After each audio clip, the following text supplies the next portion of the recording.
हमारे मोहित का परिवार दिल्ली में रहता था। कुछ दिनों में मोहित की शादी होने वाली थी। उसके घर में बस खुशियां दस्तक देने ही वाली थी। उसके घर वाले भी बड़े खुश थे और शादी की तैयारियां कर रहे थे। मोहित घर का इकलौता बेटा था, तो उसकी माँ ये चाहती थी कि मोहित की शादी में कोई कमी ना रहे। बेटा मोहित, हाँ माँ, कहो क्या हुआ। बेटा तूने शादी की शॉपिंग तो कर ली है ना? हाँ माँ, हो गई है शॉपिंग। शेरवानी वगैरह ले ली है ना बेटा तूने? और तेरे कपड़े के साथ जो जूते पहनने वो भी ले लिए ना तूने? और मैं ये बिल्कुल भी नहीं चाहूंगी कि तेरे को बाद में शादी में कोई भी दिक्कत हो, इसलिए अभी देख ले तुझे जो जो चाहिए हो। हाँ माँ, सब कुछ आ गया, अब चिंता क्यों कर रही हो? सब कुछ हो चुका है, चिंता करने की कोई बात नहीं है। हाँ मम्मी, आप क्यों टेंशन ले रही हैं भैया की शादी के लिए? भैया तो पहले से इतने एक्साइटेड हैं कि वो 1 महीना पहले ही शॉपिंग करने लग गए थे। उनसे तो खुद ही नहीं रुका जा रहा। अरे यार, तुम भी क्या मजे ले रहे हो मुझसे? भैया, मैं कहाँ मजे ले रही हूँ। हमारी भाभी ही है इतनी सुंदर कि कोई देखे तो देखते ही रह जाए। आपकी जगह मैं होती ना तो अब तक भाग के शादी कर चुकी होती। चुप कर पगली, तुझे पता भी है तू क्या बोल रही है क्या नहीं बोल रही, बस बोले जा रही है। सब लोग नेहा की बात सुनकर हंसने लग जाते हैं। कुछ दिनों के बाद मोहित और खुशबू की शादी हो जाती है। शादी के बाद मोहित और खुशबू की पहली रात थी। खुशबू टेंशन में बैठी होती है। मोहित कमरे में एंटर करता है। क्या हो गया? शादी का पहला दिन है, क्यों टेंशन में बैठी हो? कोई बात है क्या? अगर कुछ बात है तो बताओ मुझे। जी नहीं, कोई बात नहीं। अरे अरे, ऐसे कैसे चलेगा? बताओ ना, क्या बात है? अजी, मैं सोच रही थी कि शादी के बाद क्या मुझे ऐसे ही इतनी हैवी हैवी ड्रेस पहननी पड़ेगी, इतनी हैवी साड़ी, इतनी हैवी ज्वेलरी। बस इतनी सी बात को लेकर तुम इतना सोच रही हो? देखो, अब ये कपड़े गहने सब हैवी है, मैं जानता हूँ, लेकिन अब तुम्हें आदत बनानी होगी, क्योंकि पूरी जिंदगी तुम्हें यही पहन के रहना है और हर समय पहनना पड़ेगा, तो आदत बना लो। क्या मतलब पूरी जिंदगी मुझे ऐसे ही रहना होगा? अरे मैं मजाक कर रहा था, तुम टेंशन मत लो। ये सब ना कुछ दिनों का है, उसके बाद जैसे तुम अपने घर पे रहती थी वैसे ही रह पाओगी और तुम्हें आराम भी मिल जाएगा। बस कुछ दिन की बात है, थोड़ा एडजस्ट कर लो यार। सच्ची? फिर मुझे साड़ी वगैरह पहनने की जरूरत नहीं पड़ेगी? नहीं पहनना पड़ेगा, अब खुश हो जाओ। सुबह होने के बाद खुशबू को भी जल्दी उठना पड़ता है, क्योंकि घर में आज कुछ रस्में वगैरह हैं जो उसको पूरी करनी थी। अरे बहू, बेटा उठ जाओ, कुछ रस्में अभी बाकी है जिन्हें तुम्हें पूरा करना होगा। हाँ मम्मी जी, उठती हूँ। खुशबू तैयार होती है और वापस से वैसी ही हैवी साड़ी और ज्वेलरी पहनने शुरू करती है। पूरा दिन ऐसे ही बीत जाता है। खुशबू तंग हो जाती है। इतनी सारी हैवी ज्वेलरी पहनकर उसके कान दुखने लग जाते हैं। तभी थोड़ी देर में नेहा आती है। अरे भाभी, क्या हुआ? आप काफी परेशान दिख रही हैं। अरे भाभी, इनको अभी उतार दो, वैसे भी रस्में सारी पूरी हो चुकी हैं। हाँ सच्ची में? सच्ची उतार दूं क्या इन सबको? हाँ भाभी, सच में उतार दो, आपको टेंशन लेने की कोई जरूरत नहीं है। इतने में काजल रूम में आती है। खुशबू बेटा, ये क्या कर रही हो तुम? मम्मी जी, ये गहने पहने पहने ना मेरे कान दुखने लगे हैं और ये सारी चीजें बहुत भारी हैं, तो मैंने दीदी से पूछकर इन्हें निकाल दिया। अच्छा, कोई बात नहीं बेटा, वैसे भी रस्म तो अब खत्म हो चुकी है। तुम ये गहने वहने अगर नहीं भी पहनोगी ना तो भी चलेगा, बस तुम कंफर्टेबल रहो और रेस्ट करो। नेहा बेटा, भाभी के लिए वो सूट ले आ। जी मम्मी जी। खुशबू चैन की सांस लेती है। आखिरकार उसे इस हैवी कपड़े और हैवी ज्वेलरी से छुटकारा जो मिल चुका था। ऐसे ही कुछ दिन बीत जाते हैं। खुशबू धीरे धीरे घर वालों के साथ कंफर्टेबल हो जाती है। कुछ दिनों के बाद काजल की सहेलियां उसकी नई बहू को देखने आती हैं। वो घर में घुसकर देखती हैं कि काजल की नई बहू हॉल में बच्चों की तरह घूम रही है, जैसे वो यहाँ की बहू ही ना हो। आराम से बिना सिंदूर, बिना बिंदी और ना ही हाथ में चूड़ी, और बस ऐसे ही हॉल में घूमे जा रही थी, जिसे देखकर वो काफी ज्यादा हैरान हो जाती हैं। अरे बेटा सुनना। हाँ आंटी जी बताइए। अरे काजल बहन कहाँ है? हम तो उनकी नई बहू से मिलने आए थे। अरे आइए आइए आंटी जी, इनकी नई बहू मैं हूँ। आंटी जी बताइए क्या बात हुई? तुम उनकी नई बहू हो? पर तुम्हें देखकर तो लगता नहीं है कि तुम नई नवेली दुल्हन हो। ना कोई माथे पे सिंदूर, ना माथे पे बिंदी, हाथ में चूड़ियां भी नहीं है। ऐसे थोड़ी ना रहती है नई बहू। आंटी जी, मेरे घर वाले काफी मॉडर्न हैं। उनको कोई प्रॉब्लम नहीं है, कैसे भी रहूं मैं, कैसे भी घूमूं, इससे क्या ही प्रॉब्लम है। और सिंदूर लगाने से, चूड़ी डालने से क्या ही होगा। इतने में काजल आकर सभी को संभाल लेती है। अरे रोहिणी बहन तुम, अरे कांता तुम भी हो, आ जाओ घर में आ जाओ। तुम लोग शादी में नहीं आए, ये कोई बात होती है क्या? और तुम लोग ये मत सोचना कि शादी वाली बात मैं भूल जाऊंगी। मुझे सब याद रहता है कि शादी में कौन आया था और कौन नहीं आया था। अरे काजल बहन, तुमको मैंने बताया तो था कि मेरी सास की तबीयत ठीक नहीं है, इसलिए हम लोग नहीं आ पाएंगे। अच्छा, अब कैसी है तुम्हारी सास? अब तो ठीक है, थोड़ा बहुत आराम है, तभी तुमसे मिलने चली आई। अरे हम तो तेरी नई बहू को देखने आए थे, पर यहाँ पर आके ऐसा लगता है जैसे ये नई बहू नहीं बल्कि कोई काम वाली है। हाँ बहन, सही कहा। मेरे लड़के की जब शादी हुई थी ना, तो मेरी बहू पूरे 1 साल तक सज संवर कर रही थी, और यहाँ पर तो 4 दिन में ही ये बहू ऐसे रह रही है जैसे पता नहीं कि कितने सालों से रहती आई हो। अरे नहीं, ऐसी कोई बात नहीं है। ये बेचारी तो बोल ही रही थी कि माँ जी ये गहने और साड़ियाँ पहन लेती हूँ, लेकिन मैंने ही इसे मना कर दिया, ये सोच के कि इतने दिन से तो पहन ही रही है, हैवी गहने पहन रही है, साड़ियाँ पहन रही है, इसलिए मैंने बोला कि सिंपल सी रहे, रिलैक्स रहे। काजल की बात सुनकर खुशबू खुश हो जाती है। उसे लगता है कि उसकी सास उसी की साइड है। काजल अपनी बहू को उसके कमरे में जाने के लिए बोलती है और अपने दोस्तों से बातें करने लग जाती है। कुछ समय बाद काजल अपनी बहू को आवाज लगाती है। हाँ माँ जी। जरा 2 कप गर्मा गर्म चाय बना के ले आना, और हाँ साथ में कुछ गर्मा गर्म स्नैक्स भी बना देना। पर मम्मी जी, मुझे तो चाय बनानी आती ही नहीं है। अरे ये कैसी बहू लाई है जिसको चाय तक बनाई नहीं आती। चाय बनाना तो छोड़ो, ये तो अभी से ही उल्टे जवाब देने लगी। तौबा तौबा, पता नहीं आगे क्या क्या करेगी। अरे नहीं बहन, आजकल की लड़कियों की गलती नहीं है। ये बेचारी तो पढ़ने में इतना व्यस्त रहती थी ना कि इसको किचन में घुसने का टाइम ही नहीं मिल पाता था, और इनके माँ बाप ना इनके ऊपर इतना प्रेशर डालते थे। अब इनकी भी क्या ही गलती। अच्छा छोड़ो, कोई बात नहीं, अब तुम लोगों के लिए ना मैं ही चाय बना के ले आती हूँ। घर से मेहमान जाने के बाद काजल अपनी बहू को समझाती है। बेटा तू अपने ससुराल में ऐसे कैसे घूम सकती है? अभी तेरी शादी को 4 दिन भी नहीं हुए कि ना तेरे माथे पे सिंदूर है ना बिंदी है, और तो और तूने हाथों की चूड़ियां तक निकाल दी। मम्मी जी, मेरे घर पे तो मैं ऐसे ही घूमती थी, और मेरी बड़ी सिस्टर फॉरेन में रहती है, तो वो मुझे बताती है कि वहाँ तो कोई भी बिंदी नहीं लगाता और सिंदूर भी नहीं लगाता और ना ही चूड़ियाँ पहनता है। तो क्या उन लोगों की शादी नहीं होती, या वो लड़कियाँ शादीशुदा नहीं मानी जाती? बेटा अब तुम फॉरेन में नहीं रहती हो, अब तुम हमारे प्यारे देश भारत में रहती हो, तो अब तुम्हें यहाँ की ना रीति रिवाज सीखना चाहिए और उसको फॉलो करना चाहिए। और तुम खुद देखो ना बेटा, तुम्हारी माँ और मैं पूरे तन मन से ना इस रीति रिवाज को फॉलो करते हैं और अभी भी निभा रहे हैं। मम्मी जी, मेरी माँ के ऊपर जाने की ना आपको कोई जरूरत नहीं है। माना मैं इस घर की बहू हूँ, तो इसका मतलब ये थोड़ी ना है कि आप मेरे घर वालों के बारे में कुछ भी बोलोगी। अरे बेटा, मैं तुम्हारी माँ के ऊपर कहाँ जा रही हूँ, तुम गलत मत समझो। और वैसे भी मैं बस तुम्हें समझा रही हूँ, तुमने जो किया है ना वो गलत है, और ये सारी चीजें ना तुम्हें शोभा नहीं देती।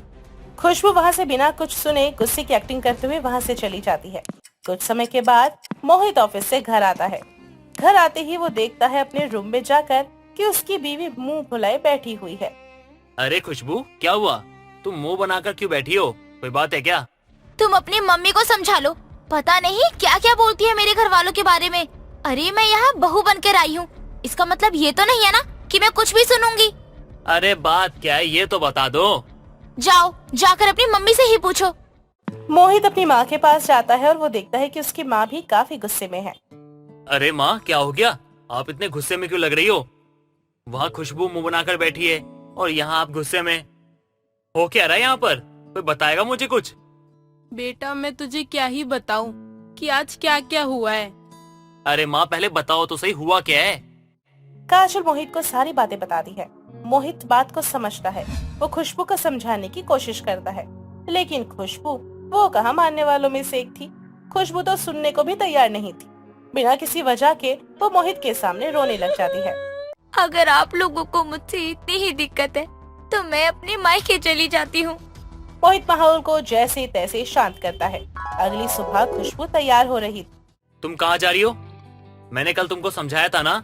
हाँ बाबा, हाँ मैं कल तुम्हारी बात समझ गई थी। अब मुझे ज्यादा पकाओ मत। मेरी दोस्तों के साथ मैं मूवी देखने जा रही हूँ और हाँ, आने में थोड़ा लेट हो जाएगा। अच्छा ठीक है, तुम्हें जाना है ना तो जा सकती हो, लेकिन हाँ सिंदूर लगा के जाना। नई नई शादी हुई है, लोग क्या कहेंगे। मैं सिंदूर नहीं लगाऊंगी। अरे ऐसे कैसे नहीं लगाओगी? अरे मेरी बात सुनो। अरे मुझे बोलना है। अरे मेरी बात तो सुन लो। चली गई, इसको तो बाद में बताता हूँ। अब मोहित बेचारा करता भी क्या, के अलावा कोई भी रास्ता नहीं बचा था। वो नहीं चाहता था कि घर में कोई कलेश हो। बस इसी बात का फायदा खुशबू उठा लेती है और रात को काफी लेट घर आती है। मोहित और उसकी माँ उसका इंतजार कर रहे होते हैं। खुशबू घर पर आती है। बेटा आ गई तुम? हाँ आ गई। ये कोई टाइम है घर आने का? हाँ मैं आप लोगों को बताकर तो गई थी कि मैं मूवी देखने जा रही हूँ, लेट हो जाएगा। अब पानी सर के ऊपर से जा चुका था। मोहित और काजल को पता चल चुका था कि अब घी सीधी उंगली से नहीं निकलने वाला। वो ये सारी बातें खुशबू की माँ को बताते हैं। खुशबू की माँ ये सारी बातें सुनकर हैरान रह जाती है। समधन जी, मुझे माफ कीजिएगा, सब मेरी ही गलती है। अरे नहीं नहीं, आपको माफी मांगने की कोई जरूरत नहीं है। नहीं जी, मुझे ही लगता है मेरी परवरिश में कोई कमी रह गई होगी, जिसके कारण आप लोगों को ये सब भुगतना पड़ रहा है। नहीं बहन, हम लोग तो अपने बच्चों को ना बस अच्छी पढ़ाई और एक अच्छा सा इन्वायरमेंट दे सकते हैं। बाकी तो उनके ऊपर होता है कि वो किस चीज को अवॉइड करते हैं और किस चीज को एक्सेप्ट करते हैं। आपको माफी मांगने की कोई जरूरत नहीं है। बहन जी आप टेंशन मत लीजिए, मैं खुशबू को खुद समझाऊंगी और उसकी अच्छे से क्लास भी लूंगी। पूजा, काजल और मोहित मिलकर एक प्लान बनाते हैं जिसमें वो खुशबू को सबक सिखाने के बारे में सोचते हैं। और अगली सुबह अरे मम्मी जी, ब्रेकफास्ट कहाँ है? अरे बेटा कौन सा ब्रेकफास्ट? अरे मम्मी जी, सुबह सुबह जो नाश्ता मिलता है वो कहाँ है? अब बेटा इस घर के रूल और रेगुलेशन दोनों ही चेंज हो चुके हैं। अब जैसा फॉरेन में होता था ना, सेम वैसा यहाँ पे भी होगा। मतलब? अब जैसा फॉरेन में होता है ना, सेम वैसा यहाँ पे भी होगा। अब तुम सिंदूर मत लगाओ क्योंकि फॉरेन में भी नहीं लगाते। चलो ठीक है, मान लिया। लेकिन हाँ, फॉरेन में सभी लोग ना अपना अपना काम खुद करते हैं, तो आज से तुम्हें भी खुद करना होगा। चाहे वो खाना बनाना हो, बर्तन धोना हो या कपड़े धोने हो, अपना काम खुद करोगी तुम। क्या? ये सब लोग पागल हो चुके हैं। खुशबू एक पूरा दिन अकेले ही सारा काम करती है, जिसके बाद उसकी अकल ठिकाने आने लगती है। मम्मी जी, मुझे माफ कर दीजिए, मेरी आंखें अब जाकर खुली हैं।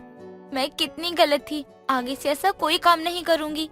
बस बस बेटा, हम तुझे यही सिखाने की कोशिश कर रहे थे।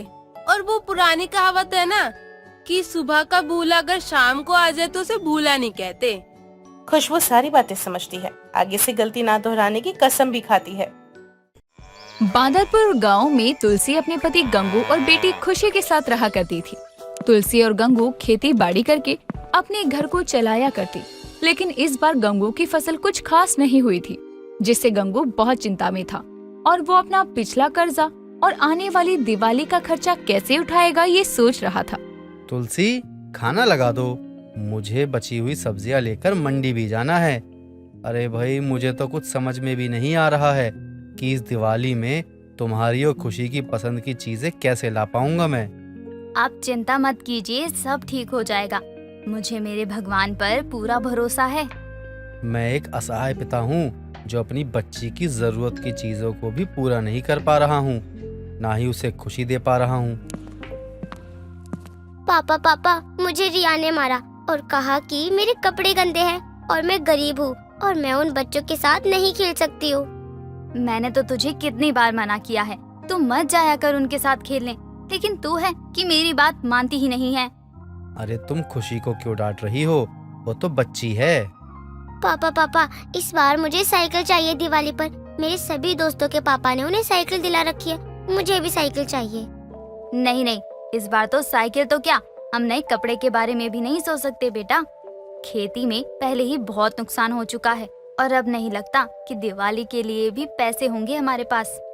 लेकिन माँ, आपने ही तो कहा था ना, इस दिवाली पर आप पापा से कहकर मेरे लिए अच्छी सी साइकिल दिलवाओगी। हाँ, मैंने ही ये कहा था, लेकिन अब मैं ही ये कह रही हूँ कि इस दिवाली भी तेरी साइकिल नहीं आ पाएगी। ये सब पास बैठा गंगू सुन रहा था। अब वो खाना खाने के बाद वहाँ से निकल जाता है और बाजार सब्जी लेकर पहुँचता है और उसे बेचने के बाद वो देखता है कि बाजार में पटाखे, फूल माला, लाइट्स की दुकान लगी थी और लोगों की बहुत भीड़ थी। दिवाली नजदीक है और मेरे पास ये नाम के 200 रुपए हैं जो मैंने अभी सब्जी बेचकर कमाए हैं। क्यों ना मैं दिवाली के त्योहार पर कुछ करूं जिससे मेरा भी काम बन जाए और खुशी की साइकिल भी आ जाए। गंगू घर पहुंचकर अपनी पत्नी तुलसी को राशन देता है और अपनी पत्नी से कहता है, सुनो, इस दिवाली तो हमारे पास कोई ऐसा काम नहीं है जिससे पैसा हो पाए और हम दिवाली मना सकें। लेकिन मेरे मन में एक सवाल है, क्या मैं भी बाजार में फूल माला की दुकान खोल लूं? हाँ, ये तो बहुत अच्छा काम है, लेकिन इसके लिए तो पैसों की जरूरत होगी और हम तो फूल माला की दुकान लगाने के लिए पैसे कहाँ से लाएंगे? कहीं आप जमींदार से पैसे मांगने की तो नहीं सोच रहे ना? हाँ, मैं जमींदार जी से कुछ पैसे उधार ले लूंगा और जब काम चल जाएगा तो उन्हें लौटा दूंगा। लेकिन हमने तो अब तक उनका पिछला कर्ज ही चुकता नहीं किया है। पर आप उनसे एक बार पैसे मांग कर देखिए, कहीं वो दे दें। अब गंगू अपनी पत्नी से बातचीत कर जमींदार जी के घर की तरफ निकल पड़ता है। शाम का समय था और गंगू अपने मन में कई सारे सवाल लिए जमींदार के घर पहुंचता है। ना जाने ये किस्मत को क्या मंजूर है, आने वाली है दिवाली, तब भी पड़ी हुई है मेरी जेब खाली। वाह क्या बात है गंगू, ये तो कविता बन गई। लेकिन गंगू, इस कविता से तेरा घर नहीं चलेगा। सोच तुझे क्या करना है, वरना ये दिवाली रूखी सूखी जाने वाली है। जमींदारनी जी, मालिक घर पर नहीं है क्या? मुझे उनसे कुछ काम था। वो आप तो जानती है ना, इस बार खेती में कितना नुकसान हो गया है, तो मैं सोच रहा हूँ कि मुझे थोड़े से कर्ज मिल जाता तो मैं इस दिवाली पर अपना कुछ काम कर पाता। तू अपना और कुछ क्या करेगा? पहले पिछला कर्ज चुका, तभी दरवाजे पर नजर आना, समझा तू? पता नहीं कितने बेशर्म लोग हैं, ना जाने कहां कहां से चले आते हैं।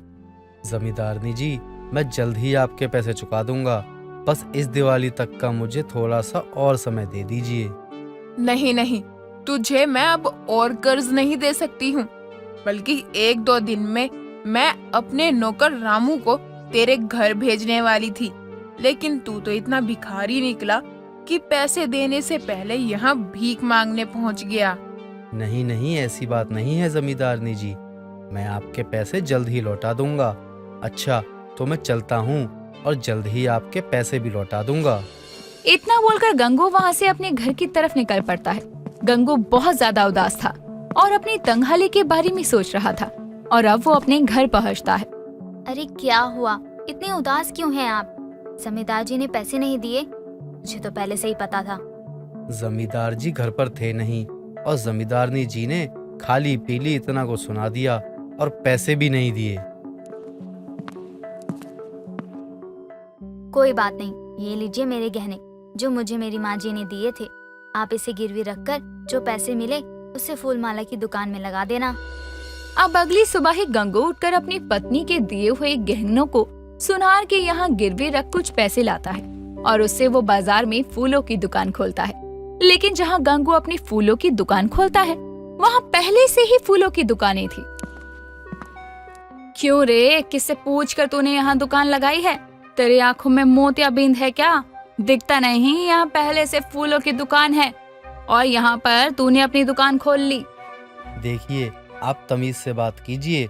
मैंने अगर यहाँ दुकान लगाई है तो मैं अपनी मेहनत का ये फूल माला बेचकर खाऊंगा और तुम अपनी मेहनत का। आज धंधे का समय है, वरना तेरी अकल तो मैं अच्छे से ठिकाने लगाती। फूलवती की दुकान के आगे दुकान खोलने का क्या नतीजा हो सकता है ये तुझे पता चलता। गंगू अपनी फूल माला की दुकान लगाता ही है कि उसके सामने जिसकी फूल माला की दुकान थी वो गंगू से लड़ पड़ती है। ऐसे ही काफी समय बीत जाने के बाद ही गंगू की दुकान पर कोई नहीं आता और उसके सामने वाली दुकान पर लोगों की भीड़ लगी होती है। तभी गंगू देखता है कि सामने वाली फूल माला की दुकान पर एक औरत आई है जिसे उस औरत ने धक्का दिया था। पापा पापा, आपने देखा उस अम्मा को उन आंटी ने कैसे धक्का दिया? अब वो बूढ़ी औरत गंगू की दुकान पर आती है और गंगू के सामने हाथ जोड़े कहती है, अरे बेटा, जरा 2 फूल माला मिल जाएगी क्या? माँ लक्ष्मी पर चढ़ानी है, लेकिन मेरे पास फूल माला के लिए पैसे नहीं हैं। अब क्या करूं? अब तक तो सुबह से बोनी भी नहीं हुई है और ये अम्मा मुझसे बिना पैसों के फूल माला मांग रही हैं। ना ना, मैं नहीं देता। पापा दे दो ना इन्हें फूल माला। माँ कहती है हमें हमेशा दूसरों की मदद करनी चाहिए, तभी भगवान जी भी हमारी मदद करते हैं। बेटा क्या सोच रहा है? मुझ बुढ़िया पर थोड़ी तो दया कर। हाँ हाँ, मैं अभी देता हूँ। अम्मा रुको, ये लो आपके 2 फूल माला। अब वो बूढ़ी औरत तो फूल माला लेकर चली जाती है, लेकिन कुछ देर बाद ही गंगू देखता है कि उसकी दुकान पर ग्राहकों की भीड़ लगने लगती है। शाम होते होते गंगू के पास एक भी फूल माला नहीं बचती। अरे वाह, उस अम्मा के आने के बाद ही मेरी दुकान पर इतने सारे लोग आने लगे। मेरी दुकान का एक भी फूल माला नहीं बची। चलो अब चलता हूँ घर। आज की कमाई तो अच्छी हो गई। कल आधे दिन दुकान लगाऊंगा क्योंकि कल तो दिवाली है। अब रामू घर पहुँचता है और अपनी पत्नी तुलसी से सारी बात कहता है। तुलसी भी गंगू की बातें सुनकर हैरान होती है और वो अपने पति से कहती है, जरूर माँ लक्ष्मी के रूप में वो बूढ़ी औरत हमारी मदद करने आई थी। जो भी हो, लेकिन वो अम्मा हमारे लिए लकी थी। अब अगली रोज गंगू फिर से सुबह सुबह ही मार्केट के लिए निकल पड़ता है और अपनी फूलों की दुकान लगाकर बैठ जाता है और ग्राहकों का इंतजार करने लगता है। तभी वो बूढ़ी औरत गंगू की दुकान पर आती है और गंगू से कहती है, बेटा कल तुमने मेरी मदद की, आज मैं तुम्हारी मदद को आई हूँ। तुमने मेरे बुरे समय पर मेरी मदद की, तो मैं भी तुम्हारी मदद करना चाहती हूँ। लाओ दो, मैं लोगों के पास जाकर ये फूल माला बेच आऊं। नहीं नहीं अम्मा, आप क्या मदद करोगी मेरी? मैं खुद बेच लूंगा ये फूल माला। गंगू के सर पर जैसे ही बूढ़ी औरत हाथ रखती है, गंगू माँ के आशीर्वाद का एहसास करता है और जब वो अपना सर उठाकर उस बूढ़ी औरत की तरफ देखता है तो उसे माँ लक्ष्मी के दर्शन होते हैं। हाँ हाँ, अभी देता हूँ माला। भाई रुको तो जरा। अम्मा रुको अम्मा।